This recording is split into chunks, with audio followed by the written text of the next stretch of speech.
ओम शांति, ओम शांति, ओम शांति। आज 24/5/24 यानी 24 मई 24 है। आज बाबा ने मीठी मधुर मुरली में बताया कि बच्चे तुम्हें निरंतर देही अभिमानी बनने का अभ्यास करना है, क्योंकि तभी ये देह का भान टूटेगा। जितना जितना आत्मा को याद करेंगे, स्वस्वरूप में स्थित होंगे, उतना जो है आत्मिक स्थिति बनती जाएगी। बाबा ने कहा ये देह भान की जो बीमारी है ये बहुत बड़ी बीमारी है। तो हमें क्या करना है? आत्मा अभिमानी बनने की प्रैक्टिस करनी है। लेकिन आत्मा को तो शरीर से लगाव है, जिसको भी देखा उसके साथ उसके क्या संबंध, क्या कहा, जो भी है सब चीज़ आ जाती हैं और उनमें बुद्धि चली जाती है। तो बाबा कहते हैं ये जो देह का जो लगाव है वो कैसे छूटेगा? जब हम एक बाप की याद में आए। और बाप कैसा है? निराकार है। तो जब निराकार बनकर खुद भी आत्मा बन कर के उस निराकार बाप को याद करेंगे तो देह का भान छूटता जाएगा, और जो देहधारियों के प्रति जो लगाव है वो भी छूटता जाएगा। और बाबा ने साथ ही जीवन बंध और जीवन मुक्त बनने की युक्तियाँ क्या हैं कि जीवन बंध से निकल करके क्या बनना है?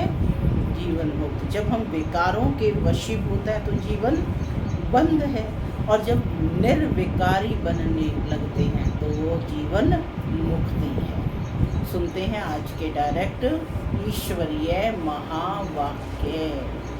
बाबा कहते मीठे बच्चे, देही अभिमानी बाप तुम्हें देही अभिमानी भव का पाठ पढ़ाते हैं। बाप भी आत्मा है ना, तो देही अभिमानी बाप तुम्हें देही अभिमानी भव का पाठ पढ़ाते हैं।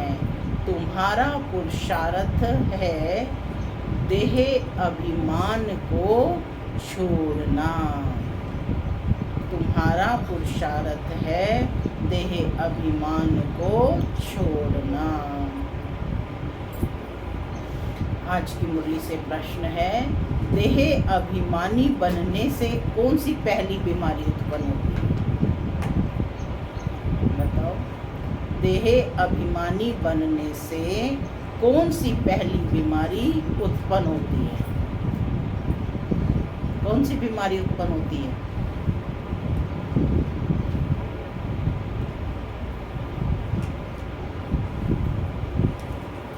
कौन सी बीमारी उत्पन्न होती है?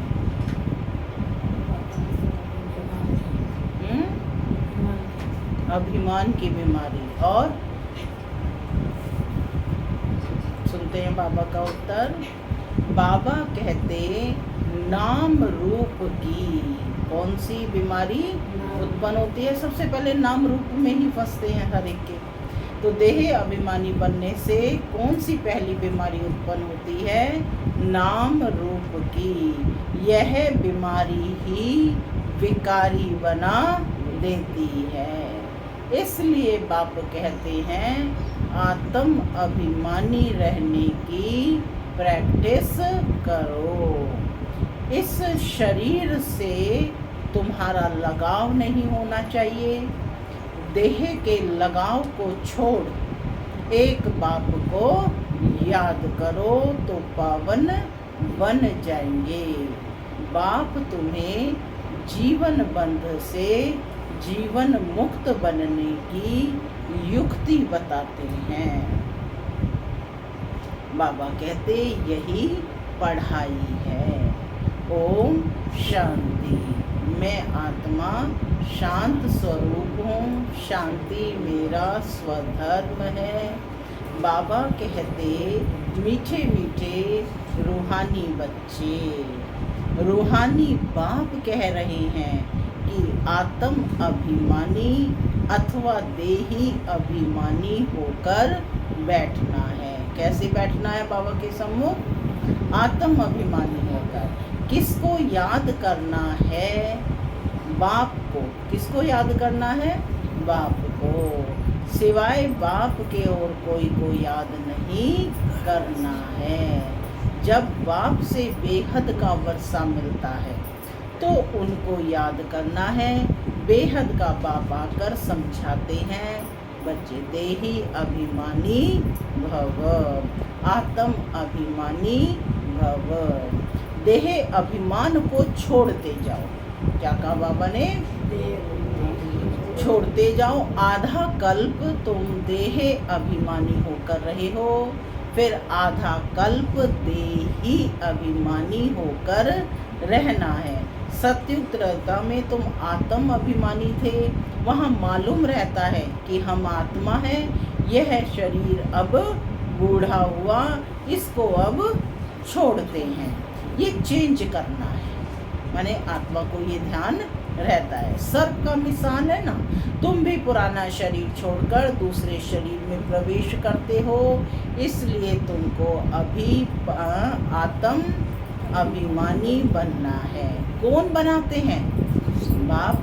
जो सदैव आत्म अभिमानी है वह कभी देह अभिमानी बनते नहीं हैं, बल एक बार आते भी हैं तो भी देह अभिमानी नहीं बनते, क्योंकि यह शरीर तो पराया है। बाबा तो ब्रह्मा के शरीर में आते हैं तो पराया है, लोन पर लिया हुआ है। इस शरीर से उनका लगाव नहीं रहता है। दूसरे की चीज से लगाव रहता है? नहीं रहता है। लोन लेने वाले का लगाव नहीं रहता। जानते हैं यह तो शरीर छोड़ना है। बाप समझाते हैं, मैं ही आकर तुम बच्चों को पावन बनाता हूँ। तुम सतो प्रधान थे तो सो फिर तमो प्रधान बने हो। अब फिर पावन बनने के लिए तुमको अपने साथ योग सिखलाता हूँ। योग अक्षर न कहे, याद अक्षर कहना ठीक है। याद सिखलाता हूँ। बच्चे बाप को याद करते हैं, अभी तुमको भी बाप को याद करना है। आत्मा ही याद करती है। जब रावण राज्य शुरू होता है तो तुम बच्चे देह अभिमानी बन पड़ते हो, फिर बाप आकर आत्म अभिमानी बनाते हैं। देह अभिमानी बनने से नाम रूप में फंस पड़ते हैं। माने ये स्त्री है, ये पुरुष है, ये फलाना है, तो उनकी देह में फंस पड़ते हैं, विकारी बन जाते हो। नहीं तो तुम सब निर्विकारी थे। फिर बाबा कहते पुनर्जन्म लेते लेते विकारी बन जाते हो। ज्ञान किसको, भक्ति किसको कहा जाता है, यह भी बाप ने समझाया है। भक्ति शुरू होती है द्वापर से, जबकि 5 विकार रूपी रावण की स्थापना होती है। भारत में ही राम राज्य और भारत में ही रावण राज्य कहा जाता है। दूसरी जगह तो नहीं कहा जाता ना, यहीं पर राम राज्य था, यहीं रावण राज्य है, ऐसा कहा जाता है। परंतु बाबा कहते ये नहीं जानते कि कितना समय राम राज्य और कितना समय रावण राज्य चलता है। इस समय सभी तमो प्रधान पत्थर बुद्धि हैं। क्या कहा बाबा ने? इस समय सभी तमो प्रधान पत्थर बुद्धि हैं। पैदा ही भ्रष्टाचार से होते हैं, इसलिए इसको विशेष वर्ल्ड कहा जाता है। विकारी दुनिया, विशेष वर्ल्ड विकारी दुनिया कहा जाता है। नई दुनिया और पुरानी दुनिया में रात दिन का फर्क है। नई दुनिया में सिर्फ भारत ही था। भारत जैसा पवित्र खंड कोई बन ना सके, फिर भारत जैसा अपवित्र भी कोई बनता नहीं। जो पवित्र वही फिर अपवित्र बनता है, फिर पवित्र बनता है। तुम जानते हो देवी देवताएं पवित्र थे, 100% यहाँ थे। तो लास्ट में अपने को क्या कहा? गिरे भी सबसे ज़्यादा यहीं पर सीढ़ी उतरे तो क्या कहा? मुझ निर्गुण हारे में कोई गुण नहीं। तो कहते तुम जानते हो कि देवी देवताएं पवित्र थे, फिर पुनर्जन्म लेते लेते अपवित्र बने हैं। सबसे जास्ती जन्म भी यही लेते हैं। बाप समझाते हैं कि मैं बहुत जन्मों के अंत के जन्म के भी अंत में आता हूँ। यह पहला नंबर ही 84 जन्म पूरे कर वानप्रस्थ में आता है। कौन? ब्रह्मा ना। तब मैं इनमें प्रवेश करता हूँ। त्रिमूर्ति ब्रह्मा विष्णु शंकर भी हैं, परंतु किसी को मालूम नहीं है कि क्योंकि तमो प्रधान है ना, किसकी बायोग्राफी का किसी को भी यानी मनुष्य मात्र को पता नहीं है। पूजा करते हैं परंतु जब सब है अंधश्रद्धा। भक्ति को कहा जाता है ब्राह्मणों की रात। भक्ति को क्या कहा जाता है? ब्राह्मणों की रात। तो बाबा कहते कि और सत्युग त्रेता है ब्राह्मणों का दिन। अब प्रजापिता ब्रह्मा है तो जरूर बच्चे भी होंगे ना। यह भी समझाया है कि ब्राह्मणों का कुल होता है, ब्राह्मणों का कुल होता है, डिनास्टी नहीं। ब्राह्मण है चोटी, चोटी भी देखने में आती है। फिर ऊंचते ऊंच पढ़ाने वाला है परमपिता परमात्मा शिव। उनका नाम एक ही है, परंतु भक्ति मार्ग में अथाह नाम लगा दिए हैं। भक्ति मार्ग में चह चटा माना भबका बहुत हो जाता है। तालियां बजती हैं ना, तो बहुत ज़्यादा भबका हो जाता है। कितने चित्र, कितने मंदिर, यज्ञ, तप, दान, पुण्य आदि करते हैं। कहते हैं भक्ति से फिर भगवान मिलता है। किसी को पद मिलता है क्या? पूछ रहे हैं। जो पहले पहले आते हैं वही पहले भक्ति शुरू करते हैं। जो ब्राह्मण सो देवता बनते हैं, वही यथा राजा रानी यथा प्रजा, है ना, वही यथा राजा रानी तथा प्रजा।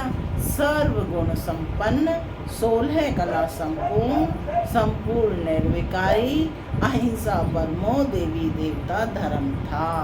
भारत में एक आदि सनातन देवी देवता धर्म था, तब अथाह धन था।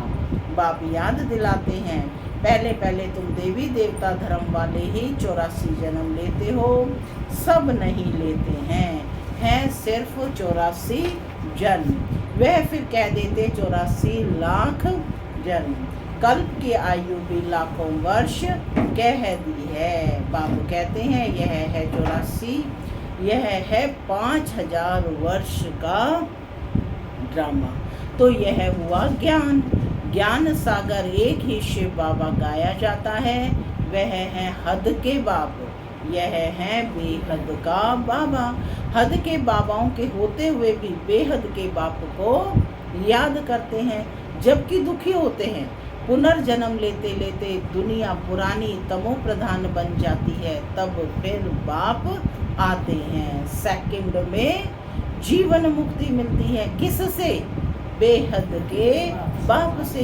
तो जरूर जीवन बंध में है ना, पतित है फिर पावन बनना है। यह तो सेकंड की बात है। ज्ञान 1 सेकंड का है, क्योंकि पढ़ाई तो तुम बहुत पढ़ते हो, वह सब मनुष्य को पढ़ाते हैं। पढ़ती तो आत्मा ही है, परंतु देह अभिमान के कारण अपने को आत्मा भूलकर कह देते हैं कि हम फलाना मिनिस्टर हैं, यह हैं। वास्तव में हम हैं आत्मा। आत्मा मिस्टर मिसेस के तन से पार्ट बजाती है। आज बाबा रमणीक तरीके से कह रहे हैं कि आत्मा कैसे पार्ट बजाती है? मिस्टर मिसेस के तन से पार्ट बजाती है। ये भूल जाता है, नहीं तो आत्मा ही शरीर से पार्ट बजाती है। कोई क्या बनते और कोई क्या बनते हैं, बाप समझाते हैं। अभी ये पुरानी दुनिया बदल नई बनती है। वर्ल्ड की हिस्ट्री ज्योग्राफी ज़रूर रिपीट होती है। नई दुनिया है सतो प्रधान। घर भी पहले नया होता है तो कहेंगे सतो प्रधान, फिर पुराना जड़ीभूत होता है तो कहेंगे तमो प्रधान। इस बेहद के नाटक व सृष्टि चक्र की नॉलेज को समझना है क्योंकि यह है पढ़ाई, भक्ति नहीं है। भक्ति को पढ़ाई नहीं कहा जाता है, क्योंकि भक्ति में एम ऑब्जेक्ट कुछ भी होती नहीं है। जन्म जन्मांतर वेद शास्त्र आदि पढ़ते रहे, यहाँ तो दुनिया को बदलना है। पुरानी नॉलेज, बाबा कहते हैं यहाँ तो इस पुरानी दुनिया को बदलना है। सत्य त्रेता में भक्ति नहीं है, भक्ति शुरू होती है द्वापर से। तो यह बाप रूहानी बच्चों को बैठ समझाते हैं। इसको कहा जाता है रूहानी नॉलेज। कौन सी नॉलेज ले रहे हैं? रूहानी नॉलेज अथवा रूहानी ज्ञान। रूहानी नॉलेज कौन सिखलाएगा? सुप्रीम रूह यानी परम पिता परमात्मा ही सिखलाएगा। वह तो सभी का है ना। लौकिक बाप को कभी परम पिता नहीं कहेंगे, पारलौकिक को परम पिता कहा जाता है। वह है परम धाम के रहने वाले। बाप को याद भी ऐसे करते हैं कि हे गॉड, हे ईश्वर। वास्तव में उनका नाम है एक, परंतु भक्ति में उनके अनेक नाम दे दिए हैं। भक्ति का फैलाव बहुत है। वह सब है मनुष्य मत। अब मनुष्यों को चाहिए ईश्वरीय मत। ईश्वरीय मत अर्थात श्री मत। श्री श्री 108 की तो माला बनती है ना। यह प्रवृत्ति मार्ग की माला बनती है। फिर पुनर्जन्म लेते लेते सीढ़ी उतरते इंसॉल्वेंट बन जाते हो। बुद्धि इंसॉल्वेंट यानी अपवित्र बन जाती है, तो मनुष्य देवाला मारते हैं। जो 100% सॉल्वेंट थे, पवित्र थे, वो इस समय इंसॉल्वेंट हैं। अब कितने इंसॉल्वेंट हैं वो बता रहे हैं बाबा। बुद्धि को ताला लगा हुआ है। वह लॉक किसने लगाया है? किसने लगाया? किसने लगाया? माया ने। तो कौन सा लगाया माया ने? गॉडरेज का ताला। उस समय गॉडरेज का ताला नया नया आया था, तो बाबा कहते गॉडरेज का ताला लग जाता है। भारत जितना नंबर 1 में था उतना और कोई खंड नहीं। भारत की बहुत महिमा है। भारत सब धर्म वालों का बहुत बड़े से बड़ा तीर्थ है, परंतु ड्रामानुसार गीता को खंडन कर दिया है। भारत और सारी दुनिया की भूल, भारत और सारी दुनिया की भूल है। भारत में ही गीता को खंडन किया है। जिस गीता के ज्ञान से बाप नई दुनिया बनाते हैं और सर्व की सदगति करते हैं, उसी ज्ञान को भारतवासी भूल गए थे। भारत बाबा कहते सबसे ऊंचे, भारत देश की महिमा बता रहे हैं। बहुत धनवान खंड था जो अभी फिर से बन रहा है। ये उल्टा झाड़ है, इनका बीज ऊपर में है। उसको वृक्षपति कहा जाता है। क्या कहा जाता है शिव बाबा को? वृक्षपति। वृक्षपति की दशा बैठती है ना, बापू समझाते हैं मैं वृक्षपति आता हूँ तो भारत पर बृहस्पति की दशा बैठती है, ऊंच बन जाते हैं। फिर रावण आया है तो राहु की दशा बैठ जाती है। भारत का क्या हाल हो जाता है। जो सोने की चिड़िया थी आज उसका क्या हाल हो गया है। वहाँ तो तुम्हारी आयु भी बड़ी रहती है क्योंकि पवित्र हो। आधा कल्प तुम 21 जन्म लेते हो, बाकी आधा कल्प में भोगी बनने से आयु भी छोटी हो जाती है। फिर तुम 63 जन्म लेते हो। अभी बाप समझाते हैं कि सतो प्रधान बनना है, इसलिए मामे कम याद करो। सब धर्म वाले इस समय तमो प्रधान हैं। तुम सभी को यह ज्ञान दे सकते हो।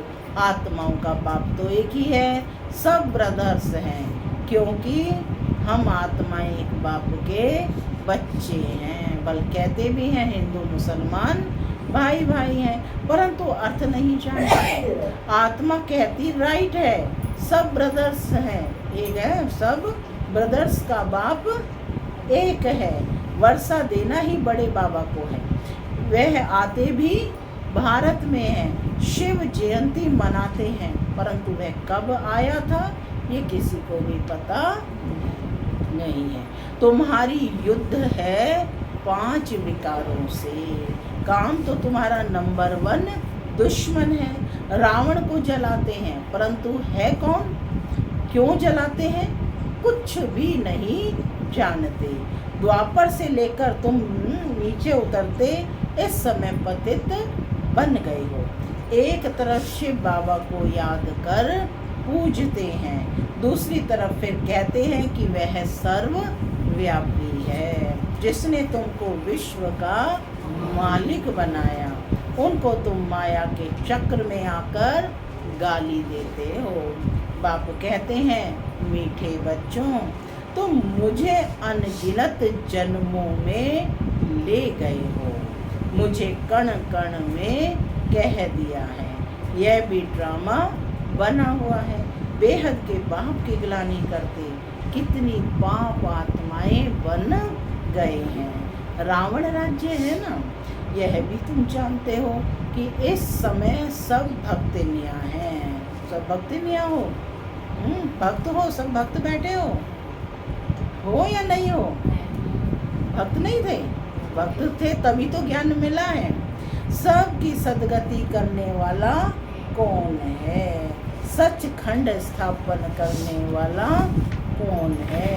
कौन है सब सचखंड स्थापन करने वाला? सबका बाबा है।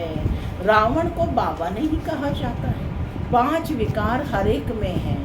विकार से पैदा होते हैं, इसलिए भ्रष्टाचारी कहा जाता है। देवताओं को कहा जाता है संपूर्ण निर्विकारी। अभी हैं संपूर्ण विकारी। देवताएं जो पूज्य हैं वही फिर पुजारी बनते हैं। वह कह देते हैं आत्मा सो परमात्मा। बाप कहते हैं यह भूल है। पहले पहले तो अपने को आत्मा निश्चय करना है। बाबा कहते हैं कि इस समय हम आत्मा ब्राह्मण कुल के हैं, और ब्राह्मण कुल क्या है? छोटी है। और ब्राह्मण कुल के ही क्या बनेंगे? फिर देवता कुल में जाते हैं। यह ब्राह्मण कुल है सर्वोत्तम कुल। ब्राह्मणों की डिनाइस्टी नहीं है, चोटी है ब्राह्मणों की। तुम ब्राह्मण हो ना, सबसे ऊपर में है शिव बाबा। भारत में विराट रूप बनाते हैं, परंतु उसमें ना ब्राह्मणों की चोटी है, ना चोटियों यानी ब्राह्मणों का बाप है। अर्थ कुछ भी नहीं समझते, त्रिमूर्ति का अर्थ भी नहीं समझते। नहीं तो भारत का कोर्ट ऑफ आर्म्स त्रिमूर्ति शिव का होना चाहिए। अभी तो ये कांटों का जंगल है, तो जंगली जानवरों का कोर्ट ऑफ आर्म्स बना दिया है। क्या है कोर्ट ऑफ आर्म्स? शेर की 4 मूर्तियां हैं ना, सत्यमेव जयते। तो कहते हैं कि जानवरों का कोर्ट ऑफ आर्म्स बना दिया है, शेर बना दिए हैं उसमें फिर लिखा है सत्यमेव जयते। सतयुग में तो दिखाते हैं कि शेर और बकरी खट्टे जल पीते हैं। सत्यमेव जयते माना विजय। सब चीर खंडो रहते हैं, लोन पानी नहीं होते हैं। रावण राज्य में लोन पानी और राम राज्य में क्षीर खंड हो जाते हैं। इनको कहा जाता है कांटों का जंगल। 1-2 को पहला नंबर कांटा विकार का लगाते हैं। बाप कहते हैं काम महाशत्रु है। यह आदि मध्य अंत दुख देने वाला है। नाम ही है रावण राज्य। बाप कहते हैं 5 विकारों पर जीत पाकर जगत जीत बनो। यह अंतिम जन्म निर्विकारी बनो। तुम तमो प्रधान पतित बने हो, फिर सतो प्रधान बनना है। फिर सतो प्रधान पावन बनो। गंगा कोई पतित पावनी नहीं है। शरीर का मैल तो घर में पानी से उतार सकते हो, आत्मा तो साफ नहीं हो सकती। पानी से शरीर तो साफ हो जाएगा, आत्मा तो साफ नहीं हो सकती। आत्मा कैसे साफ होगी? बाबा की याद से। भक्ति मार्ग में कितने ढेर के ढेर गुरु लोग हैं। सब गुरु तो एक ही है सदगति करने वाला। सुप्रीम बाप भी है, सुप्रीम टीचर भी है, सुप्रीम सतगुरु भी है। वही सबको सृष्टि के आदि मध्य अंत का नॉलेज सुनाते हैं। अच्छा, मीठे मीठे सिक्के लगे बच्चों प्रति माता पिता बाप दादा का याद प्यार और गुड मॉर्निंग। रूहानी बाप की रूहानी बच्चों को नमस्ते। हम रूहानी बच्चों की रूहानी माता पिता बाप दादा को याद प्यार गुड मॉर्निंग और नमस्ते नमस्ते नमस्ते।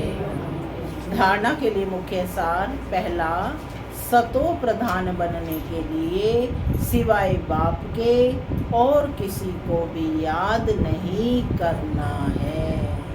सतो प्रधान बनने के लिए सिवाय बाप के और किसी को भी याद नहीं करना है। देही अभिमानी बनने की प्रैक्टिस करनी है। दूसरा, सबसे चीरखंड यानी मिलकर सबसे चीरखंड होकर रहना है। इस अंतिम जन्म में विकारों पर विजय प्राप्त कर जगत जीत बनना है। आज का वरदान है, बाप की छत्र छाया में सदा मौज का अनुभव करने वाले और कराने वाली विशेष आत्मा भव। बाप की छत्र छाया में सदा मौज का अनुभव करने और कराने वाली विशेष आत्मा भव। जहाँ बाप की छत्र छाया है वहाँ सदा माया से सेफ है। छत्र छाया के अंदर माया आ नहीं सकती। मेहनत से स्वतः दूर हो जाएंगे, मौज में रहेंगे, क्योंकि मेहनत मौज का अनुभव करने नहीं देती।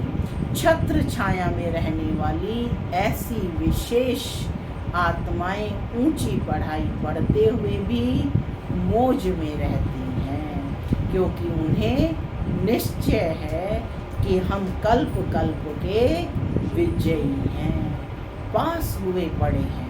तो सदा मौज में रहो और दूसरों को मौज में रहने का संदेश देते रहो। यही सेवा है। स्लोगन है, जो ड्रामा के राज को नहीं जानता, जो ड्रामा के राज को नहीं जानता वही नाराज होता है। ओम शांति।